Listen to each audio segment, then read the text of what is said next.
Boa noite, Silvano. Boa noite também, Valdete. Sejam bem-vindos. Boa noite, Maê. Tudo bem?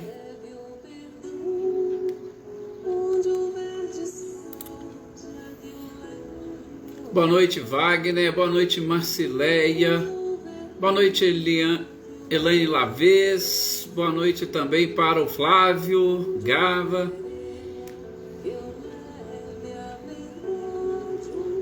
Vamos aqui identificando todos.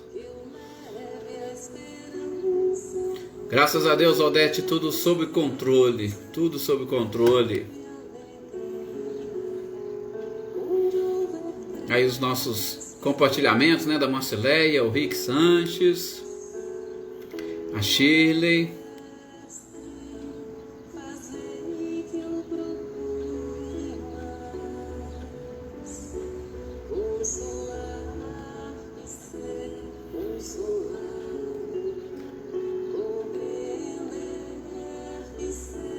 Renata Cristiane.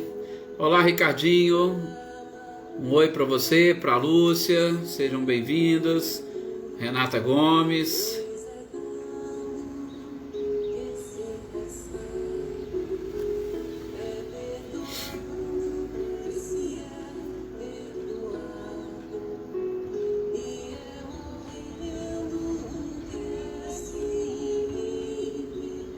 Claudionô, boa noite, seja bem-vindo.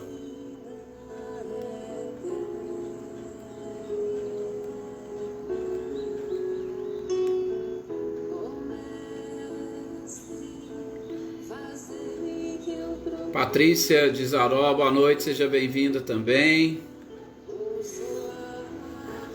Eliane, Ricardo, Aninha e Adriano, sejam bem-vindos. Olá, Célia, boa noite.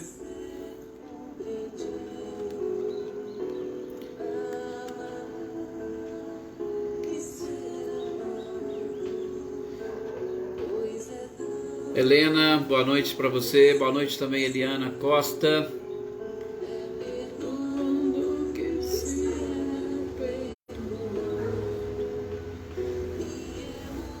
Cecília, boa noite, seja bem-vinda.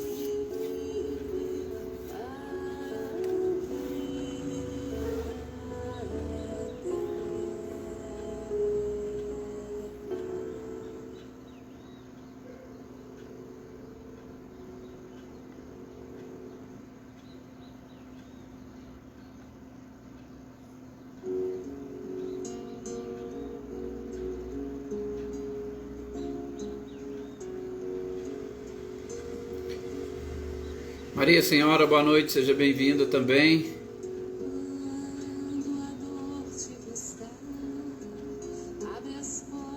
Olá, Vânia, boa noite.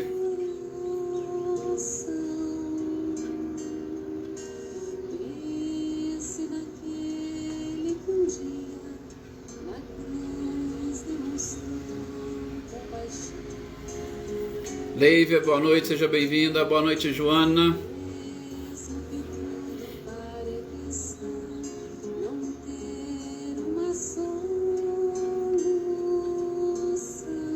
Luiz Alberto, boa noite. Olá, Selma, boa noite também.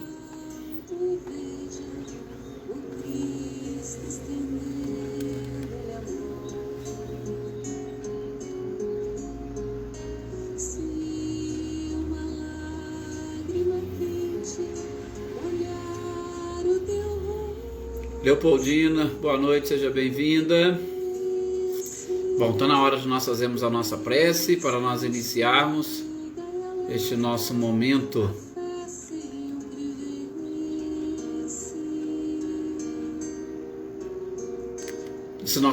de reflexão.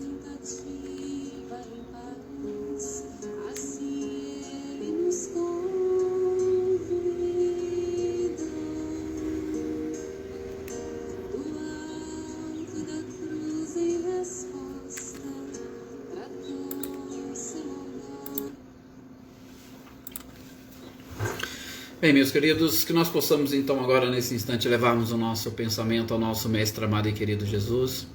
Mais uma vez aqui estamos reunidos em seu nome, principalmente aproveitando-nos do Consolador prometido por vós, para os seus amigos, para os seus irmãos, para a posteridade da humanidade, que se encontraria com certeza muito mais preparada para assimilar esses conhecimentos e informações a partir do processo de desenvolvimento, inclusive da nossa própria ciência humana. Aqui estamos, pois, ao redor desses ensinamentos e buscando, através dessas informações, conhecer um pouco mais, não somente da sua doutrina, mestre amado e querido Jesus, mas, acima de tudo, conhecer um pouco mais das leis que regem o universo, porque com certeza vós fostes o ser mais perfeito que pisou nesse planeta e que mais poderia nos aproximar do Criador. Muita paz a todos nós que nos encontramos aqui reunidos nesse instante. Muita paz a todos aqueles que, no momento oportuno, também ouvirão esses nossos estudos. Muita paz a toda a humanidade. Nós desejamos e que a espiritualidade possa levar a nossa vibração, o nosso carinho e espalhar por este planeta, para que assim possamos contribuir inicialmente para a nossa própria evolução e também para a evolução de todos aqueles que convivem conosco e que estão hoje vinculados a este planeta maravilhoso. Em especial, queridos irmãos e companheiros, que a nossa energia, que os nossos fluidos, que as nossas vibrações sejam também emanadas e atinjam todos os nossos companheiros, inicialmente aqueles que fazem parte desta família e que hoje não puderam comparecer e estar presente conosco. Os nossos próprios familiares, sobretudo aqueles que passam por um momento de dor ou de sofrimento, para que eles tenham aliviadas estas sensações. Depois, que a espiritualidade espalhe por toda a humanidade essas mesmas vibrações que nós sentimos nesse instante, para que todos possam despertar o mais breve possível para as necessidades do Espírito e principalmente para a necessidade da nossa ligação com o Criador. Que assim seja, e isso nós vamos fazer exatamente através desses conhecimentos, através dessas informações e através dessa doutrina que vai com certeza nos aproximando da própria verdade, dessa verdade que nos envolve e desta verdade que infelizmente muitos de nós ignoramos, deixamos passar despercebido. Em especial quando a gente fala aqui de mediunidade, quando nós falamos de sensibilidade, quando nós falamos de sexto sentido, que é exatamente aquele sentido diferente do que as pessoas estão acostumadas a visualizar e, sobretudo, porque nós ficamos um pouco à parte. Quando nós nos vinculamos apenas e tão somente aos sentidos físicos, daquilo que vai dentro da nossa própria alma. Então este sexto sentido ele é de extrema importância para que a gente possa e consiga assimilar essas verdades que nos envolvem. E a gente não pode ficar alheio às verdades, principalmente desta assistência ou das influências que nós recebemos do mundo espiritual à nossa volta. Que nós busquemos sempre, pois, esta verdade. Vamos lá, vocês me dão licença só para cumprimentar os outros que chegaram. Realmente, Wagner, o fundo musical sempre é alguma coisa interessante para preparar o nosso ambiente, né? Eu costumo dizer que as notas musicais é uma das perfeições do universo, ou uma das maravilhas do universo que a gente precisa ainda entender bem e melhor. Boa noite, Rosângela, muito obrigado pela sua presença, participação, seus compartilhamentos. Olá, Paulo Iter, boa noite para você. Olá, Adriana Dantas, boa noite, seja bem-vinda. Eveline, Celeida, boa noite. Olá, Tuca, Paulo Henrique, Lídia, Roberto, Luísa Nalim.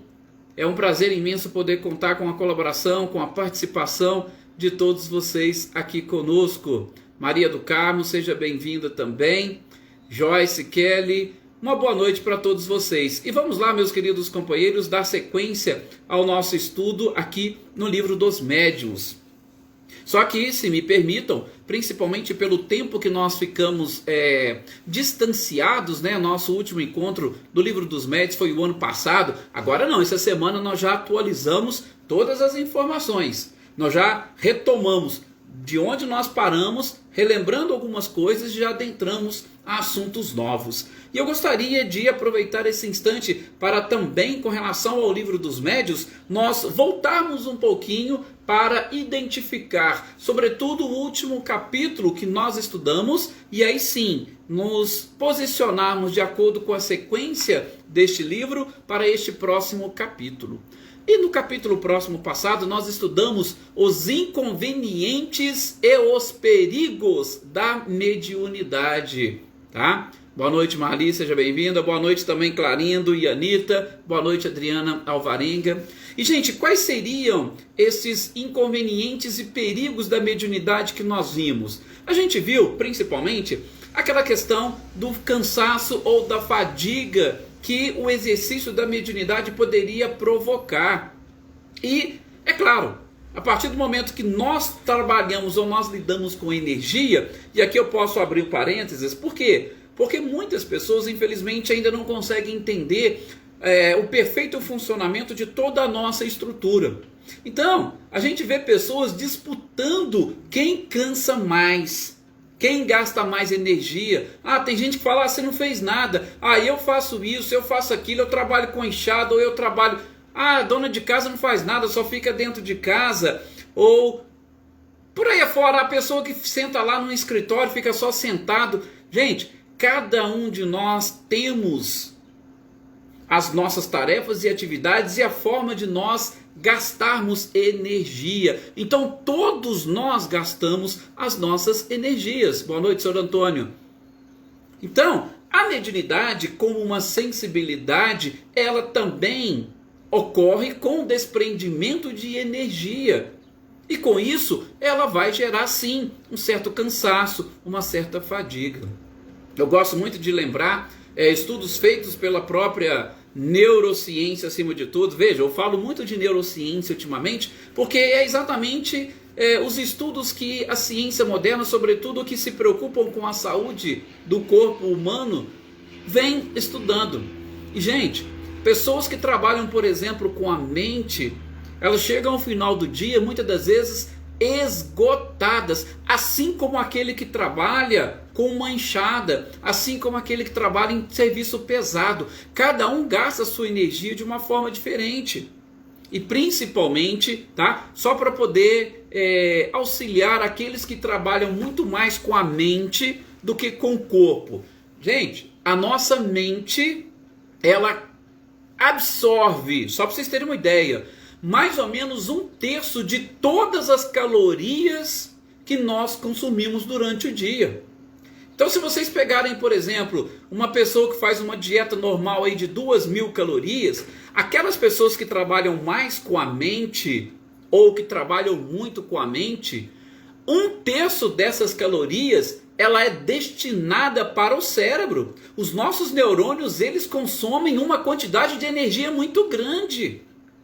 Tá? Então não é simples só de você ficar sentado que você não gasta energia, não. Gasta-se e muito. Então, só para a gente esclarecer um pouquinho alguns aspectos que infelizmente a gente não consegue entender dessa nossa estrutura. Tá? Então, no que diz respeito ao exercício da mediunidade, ela também vai gerar esse desgaste energético. Nós vamos gastar. Por quê? Porque a partir do momento que eu passo a doar energia, ou a partir do momento que eu começo a trocar energia ali com o ambiente, com as pessoas, eu estou doando. E aí, é claro, eu vou doar, eu vou levar também um certo tempo para readquirir aquela energia.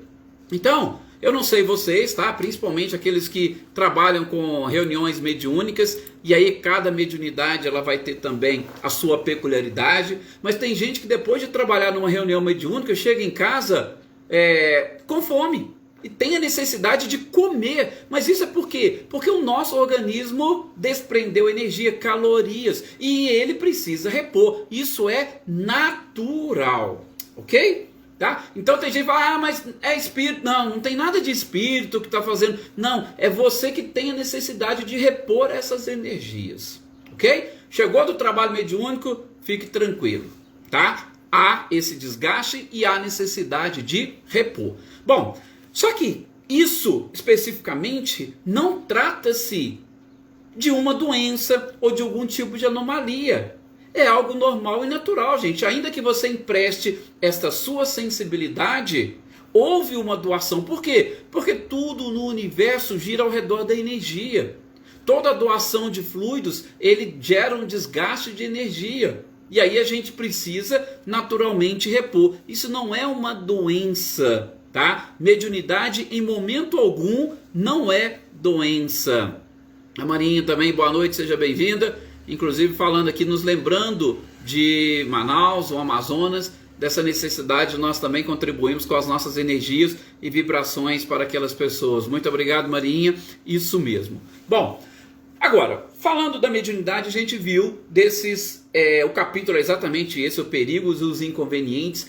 Teria algum inconveniente no exercício da mediunidade? Gente, a princípio não tem inconveniente nenhum, principalmente quando você conhece essa sensibilidade, quando você sabe trabalhar com esta sensibilidade, tá? E principalmente quando você está numa perfeita sintonia com a espiritualidade, para que a mediunidade atinja o seu objetivo. Não gera inconveniente nenhum. Agora, se você não conhece a sua sensibilidade, você não sabe do que está acontecendo, você não sabe como ocorre essa troca de energia, você não sabe, por exemplo, como que você às vezes é sugado, você não sabe quais são os objetivos e aquilo que a espiritualidade quer alcançar, aí sim pode gerar certos inconvenientes. Inconvenientes em que sentido? Principalmente na falta de conhecimento daquilo que está acontecendo contigo. Esses são os inconvenientes principais da mediunidade. Vocês imaginam uma pessoa que de repente começa a ver espíritos, começa a conversar com espíritos, começa a ouvir espíritos, mas ela tem aquela dificuldade, por exemplo, de saber que os espíritos existem. Ela não tem o conhecimento do mundo espiritual à sua volta. Gente, aquilo vai gerar para ela um desconforto enorme. Por quê? Porque a pessoa não pode ir em lugar nenhum que tem alguém falando com ela e ela não consegue identificar quem que é. Ela não pode ir em lugar nenhum que de repente ela está vendo coisas que os outros não veem. Então isso pode sim ser um inconveniente. Então a sensibilidade, assim como a forma de andar, de enxergar, de sentir o cheiro, de ouvir, porque a gente tem que ter tem que desenvolver esta habilidade, né? Algumas pessoas que me acompanham também aí no programa Momento Espírita, há pouco tempo nós estudamos um dos capítulos do livro 12 Semanas para Mudar uma Vida, com Augusto Cury, e ele fala da arte de dialogar e da arte de ouvir. Gente, quem sabe ouvir, quem sabe dialogar, ele com certeza elimina muitos inconvenientes. Agora, imagina uma sensibilidade que nem todos têm igual a você, e que às vezes você nem sabe o que é. Ela, lógico, vai gerar sim inconvenientes, mas começou a acontecer, você começou, procure saber o que é, procure desenvolver, procure educar-se mediunicamente, que esses inconvenientes desaparecem. Falamos também da questão da loucura. A mediunidade pode gerar loucura? Primeiro ponto, não. Por quê? Porque a loucura, para que a pessoa desenvolva, ela tem que ter uma predisposição. Isso, ou essa desorganização da sua parte cerebral, você já traz ela do plano espiritual. Então existe essa predisposição. A mediunidade por si só não gera loucura. Primeiro aspecto. Segundo, a questão da sensibilidade, como nós falamos. Se você conhece, se você sabe que existe um mundo espiritual, e se você sabe que você está aí às voltas com os espíritos, nada que eles fizerem vai te enlouquecer. Por quê? Porque você sabe que aquilo existe e sabe como lidar com tudo isso. O detalhe é que a maioria das pessoas não tem essa noção. A maioria das pessoas não tem esse conhecimento. E é claro, quando você procura fugir de determinadas coisas que são naturais, automaticamente você vai ser, de uma certa forma, levado a uma loucura. Por quê? Porque entende-se loucura como algo que escapa à normalidade da maioria.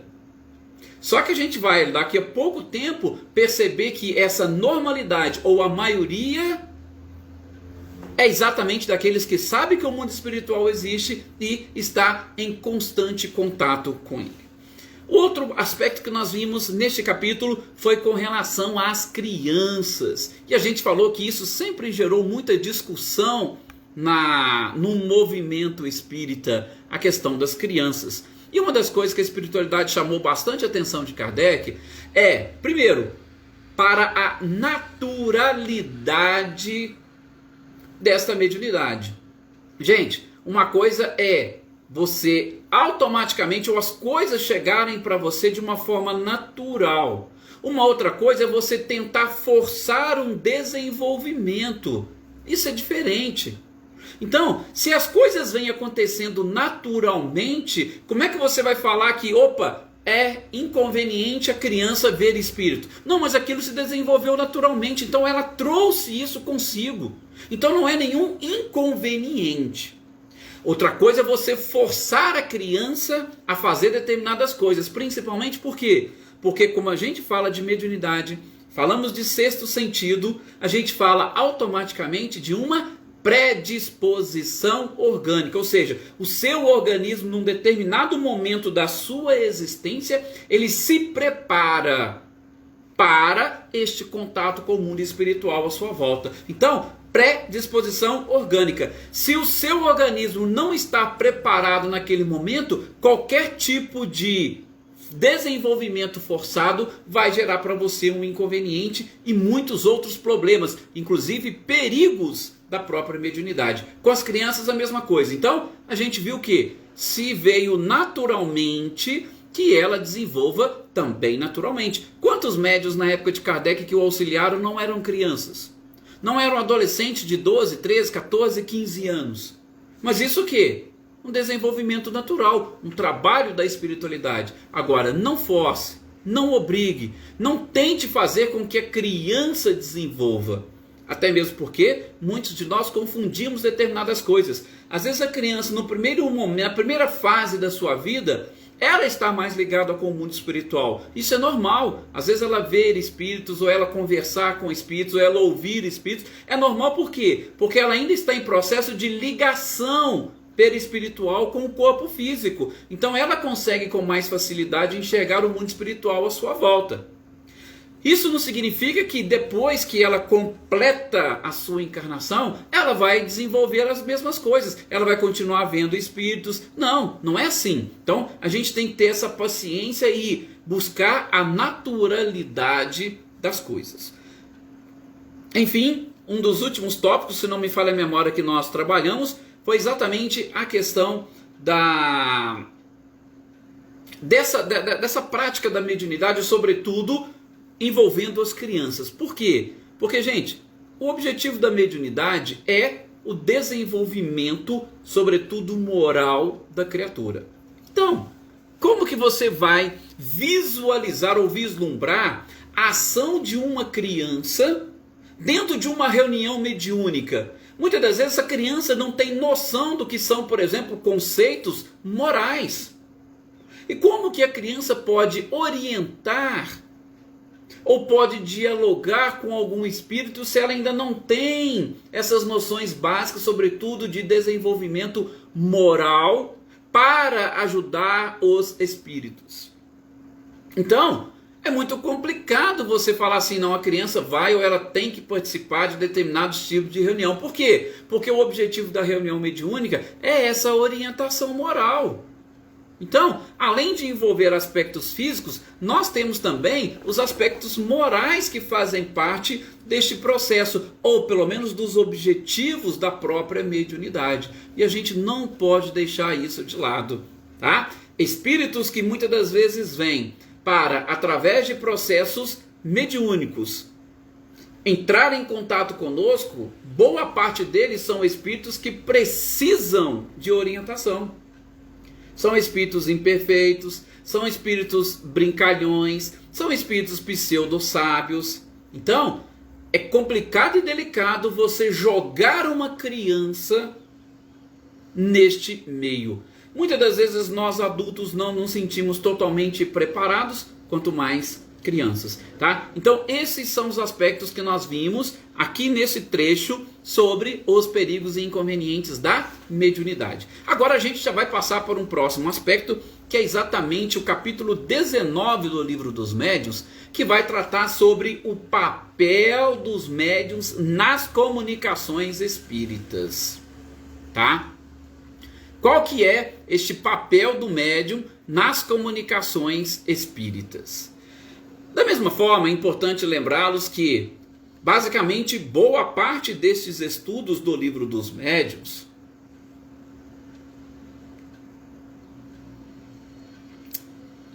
gente, só confirma aí para mim, para todo mundo, travou aí?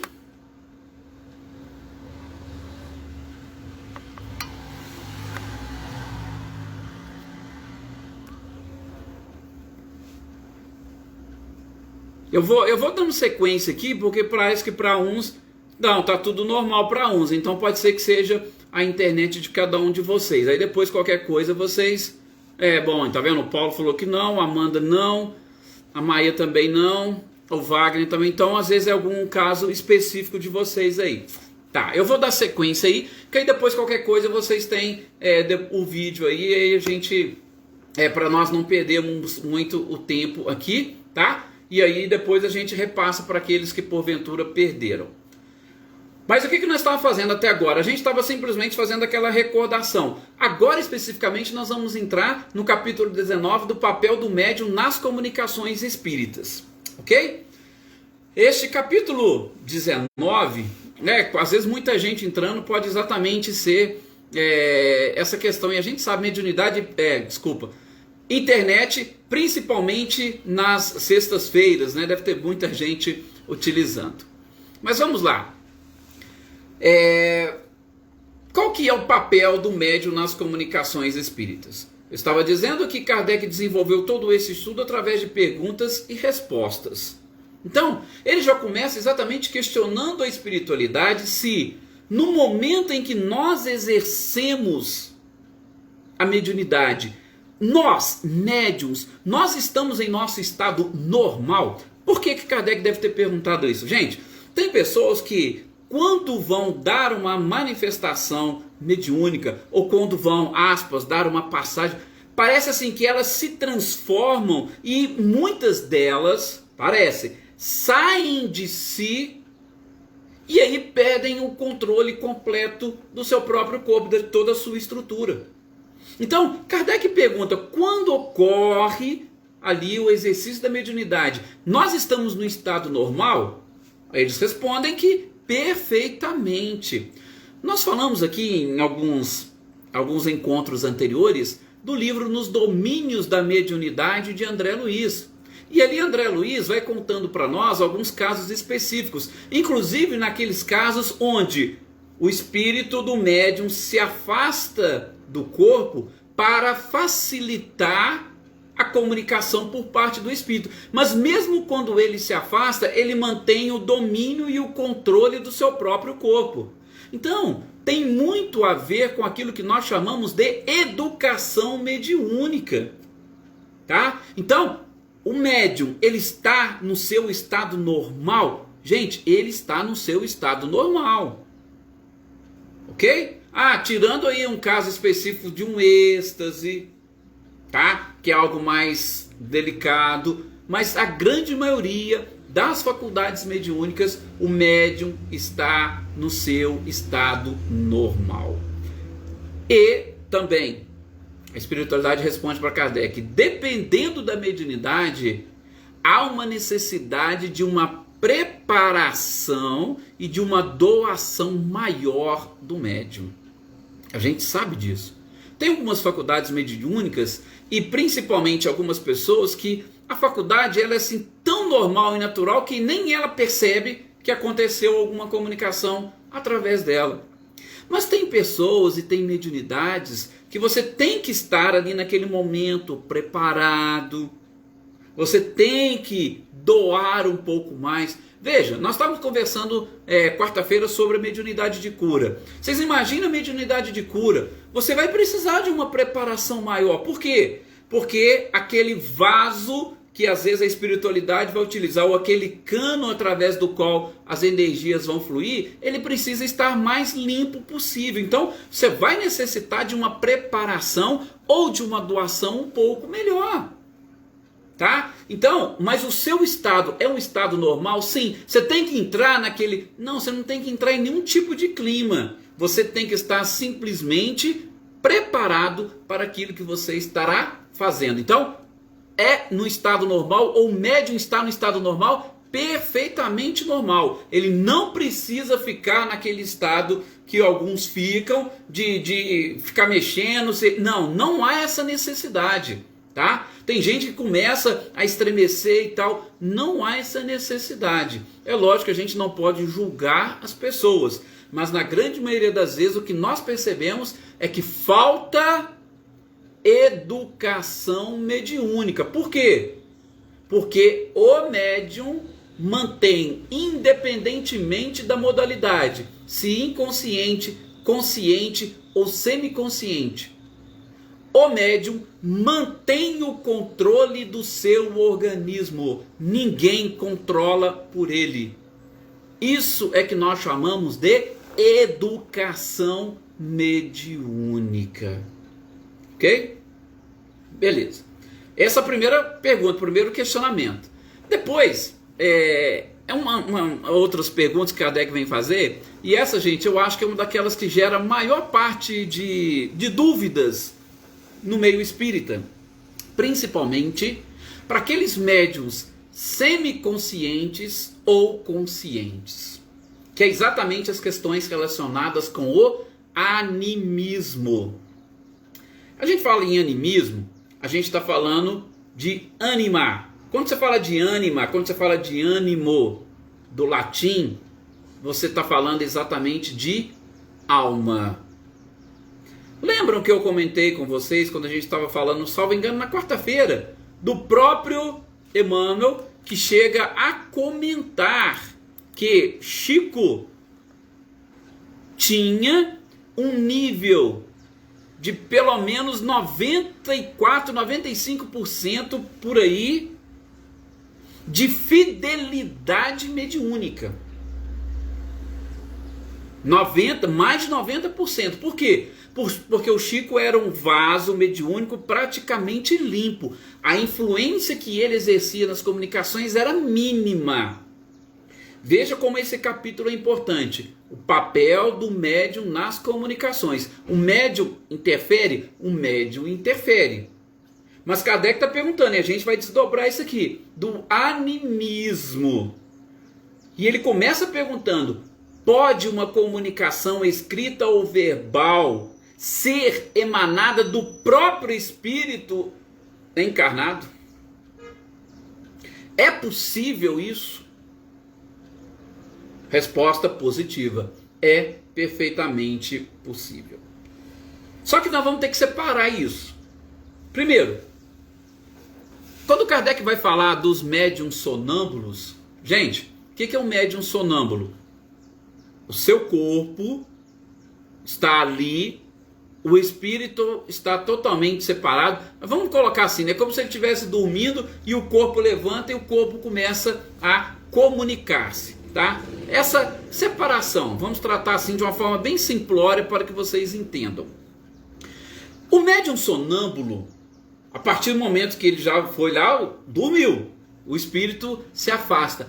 Quando o espírito está fora do corpo, ele assume aquilo que a gente chama de expansão da consciência, ele assume a sua posição que ele tem no mundo espiritual. E muitas das vezes o próprio espírito do médium, pelo conhecimento que ele tem, ele pode utilizar aquele corpo e dar uma comunicação com o conhecimento dele. Então, isso é o caso dos sonâmbulos. Ok? E aí o que? É o espírito do médium que está dando comunicação. Mas como é que ele sabe essas coisas? Porque ele aprendeu numa encarnação anterior. Separado do corpo, o espírito adquire a expansão da consciência e aí ele retoma os conhecimentos que ele possui. Beleza. Agora a gente tem um outro tipo de animismo que é aquele que mais preocupa, que é exatamente aquele onde o espírito do médium não consegue filtrar de uma forma correta e adequada e ele interfere na comunicação mediúnica. Aí esse é complicado. Por quê? A gente sabe que as comunicações elas acontecem principalmente mente a mente. Imagine um médium consciente ou semiconsciente.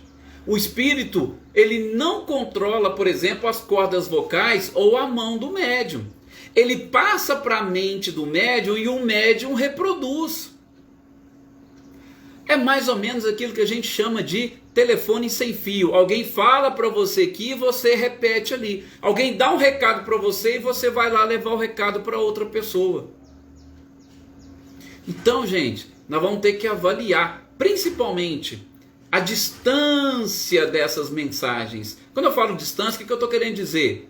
Imaginem só vocês, um espírito vem, tá? Qual que é a distância evolutiva desse espírito para vocês? Então o espírito vem, ele passa uma mensagem para você. Se o espírito for muito evoluído, vocês imaginem a linguagem que ele vai utilizar. Se o espírito for mais ou menos igual a vocês, fica até fácil de você assimilar qual que é a linguagem, qual que é a mensagem. E aí depois o espírito passa para vocês. E vocês vão levar para outra pessoa. E aí vocês imaginem a distância entre vocês e a outra pessoa que vai receber essa comunicação. Eu estou falando em distância, tá? Uma distância evolutiva. Por quê? Porque, gente, uma coisa é você receber uma mensagem, você retransmitir, e dependendo das distâncias, as palavras ou a mensagem ela vai ser deturpada. Principalmente pela influência do próprio medianeiro. Então vejam, o caso do Chico. A gente não consegue enxergar uma distância muito grande entre os espíritos que comunicaram através do Chico e o próprio Chico. A gente não consegue. Porque Chico Xavier tinha uma evolução. Ele era um médium preparado. Então a espiritualidade ou a distância entre eles era pequena. Então, quando o Chico captava a mensagem deles, pouca coisa se perdia no início até chegar no Chico. E aí o Chico reproduzia. Agora, gente, tanta coisa que o Chico escreveu até hoje não é muito bem entendida e compreendida pelas pessoas. Por quê? Porque existe a distância do Chico até nós que estamos tentando ler as suas mensagens. Então, este é o cuidado que a gente precisa ter com esse tal de animismo. Porque o médium, o próprio nome já diz, ele é um intermediário. Intermediário entre os espíritos e as pessoas.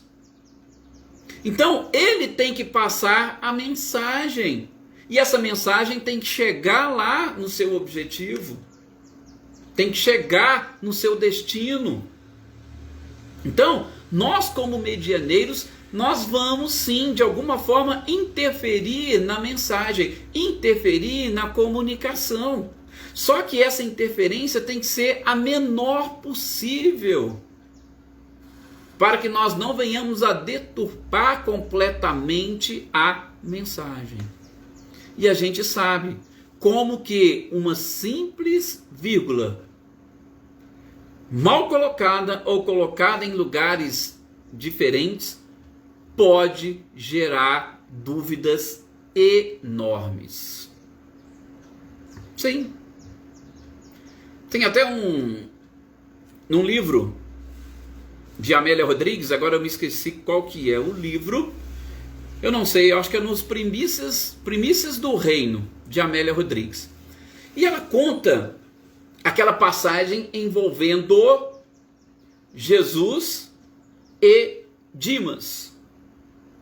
Dimas era um daqueles ladrões que foram crucificados ali ao lado de Jesus. Se a gente pegar a leitura, ou melhor, se a gente pegar o texto ou as traduções bíblicas, muitos vão interpretar o que Jesus disse para Dimas da seguinte forma: em realidade te digo que hoje mesmo estarás comigo no paraíso. Lembram dessa passagem? Pois é. Gente, nós sabemos que Jesus, quando ele desencarnou, ele não foi para o paraíso. Ele não foi, por quê? Porque inclusive há informações de que ele desceu para resgatar muitas pessoas, muitos espíritos, inclusive o próprio Judas. E ele ficou aqui entre nós durante um bom tempo. Então como é que ele fez? Ele fez uma promessa que ele não poderia cumprir? E a Amélia Rodrigues vai dizer que a forma correta, pelo menos a frase de Jesus, seria a seguinte: em verdade te digo hoje. Jesus queria dizer que estava falando para ele ali, naquele momento. Eu te digo hoje, vírgula, você estará comigo no paraíso. Jesus não falou quando. Jesus falou que estava dizendo para ele hoje, naquele momento. É só para mostrar para vocês como que uma vírgula pode mudar completamente um sentido. O sentido de uma frase. E muitas outras nós poderíamos citar aqui. Só para que a gente tenha assim, essa pequena ideia, tá? De como essas coisas podem realmente mudar. Então, o papel do médium na comunicação, o Paulo Itta ainda nos auxiliou aqui, ó. Estima-se que o desejável seria algo em torno de 5%, que era aquilo que Emmanuel fala que Chico possuía. Tá? Mas isso vai depender de educação mediúnica, vai depender de preparo, vai depender de doação, depende de muita coisa. Ok? A gente continua no nosso próximo encontro, tá? Eu vou parar por aqui, mas reflitam sobre essa questão do animismo ou da influência. Tem que ter influência? Gente, é natural que tenha influência. Por quê? Porque nós não somos seres perfeitos. E não há como nós nos abstrairmos completamente para que o espírito... Nem os médiuns totalmente inconscientes, tá? Nem os médiuns que se desprendem do corpo, eles ainda mantêm o domínio e o controle. Só para vocês terem uma ideia, só para vocês terem uma noção. Ok? Então a gente para por aqui. Mais uma vez agradeço a todos vocês por essa oportunidade. Vamos continuar estudando juntos, vamos aprender bastante com essa doutrina, vamos aprender inclusive para aplicar no nosso dia a dia, independentemente da religião que cada um possui. Tenham todos um excelente final de semana, de muita paz, de muita alegria, de muita harmonia, e que Jesus abençoe a essa humanidade inteira e que a humanidade consiga perceber as bênçãos deste mestre incomparável. Muito obrigado.